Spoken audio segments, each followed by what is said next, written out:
जय जगन्नाथ सांग मैंने वेलकम टू न्यू ब्लॉग आसतु आज आम चिकेन पकड़ा बनैबा घरे स्टाइल देखो मुझे चिकेन नहीं से लुण हलदी आउ कटे फाड़ा लेंबू चुपुड़ी दूची भल भाव में गुड़ी को गुड़े पकेबी।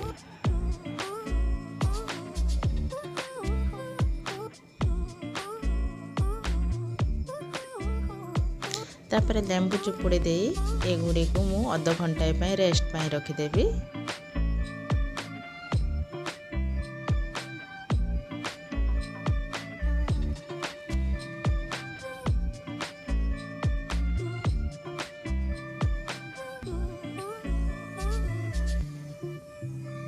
देखु एबे रेस्ट पाई रखिदे एबे आमर अध घंटा हो गलानी। तापर मु कॉर्नफ्लोर दे भल भाव में गुड़े पकेबी आ से किछि लंका गुंड देबी आ ग्राइंडिंग करी रखिथिबा अदा रसुण पेस्ट मध्य भल भाव में गुड़े पकेबी। प्रथमे मु मसला टी गुड़े पकाउछि अदा रसुण आ से किछि दालचीनी जीरा देछि से गुडी ग्राइंडिंग करके आनिछि भल भाव में मु चिकेन रे गुड़े पकेबी। तापर कॉर्नफ्लोर दे भल भाव में गुड़े रखिबी। आमर मसला गुड़े सारी तापर कॉर्नफ्लोर गुड़ेबी।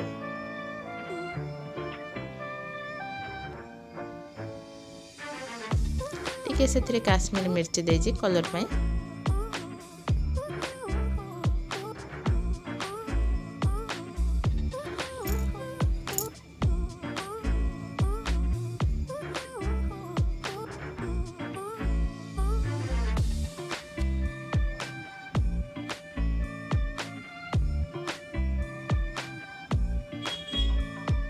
एथिरे आपण अंडा भी मध्य दे पारिबे कॉर्नफ्लोर आ चिकेन सहित।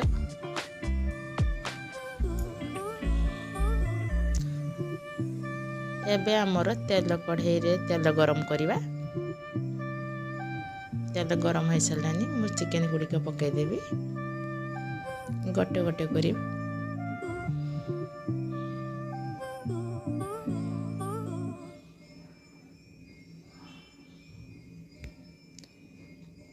चिकेन गुड़ी को भल भाव में रेड हवा पर्यंत ऊपर तल करी उल्टी देबी।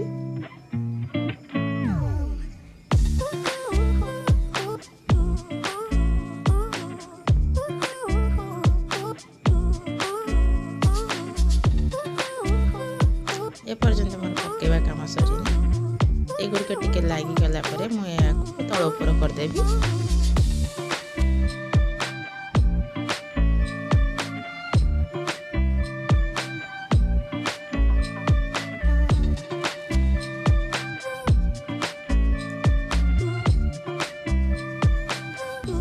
लगे जाइए तेणु मुझे गुड़ी खोली दूसरी हता मध्यम।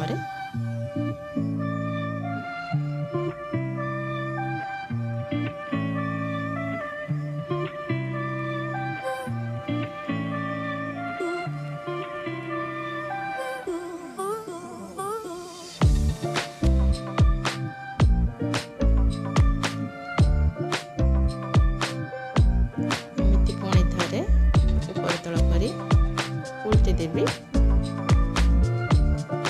एबे हमर चिकेन पकड़ा रेडी हो जाइए खाइबा ପାଇଁ पूरा रेडी हो जाइए। देखो कलर टा केमती फिटी आसलानी।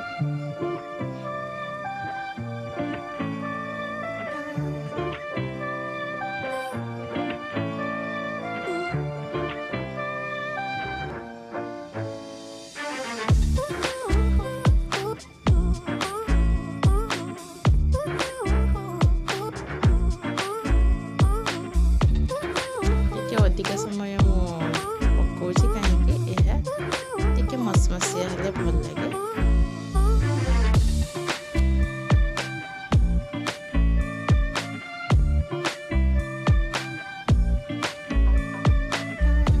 आमर रेडी हो गलानी चिकेन पकड़ा गरम गरम।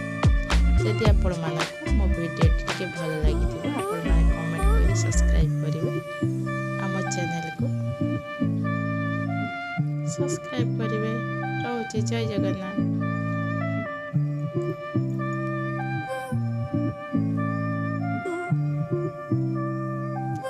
लाइक ସେୟାର ଆଣ୍ଡ କମେଣ୍ଟ କରିବେ।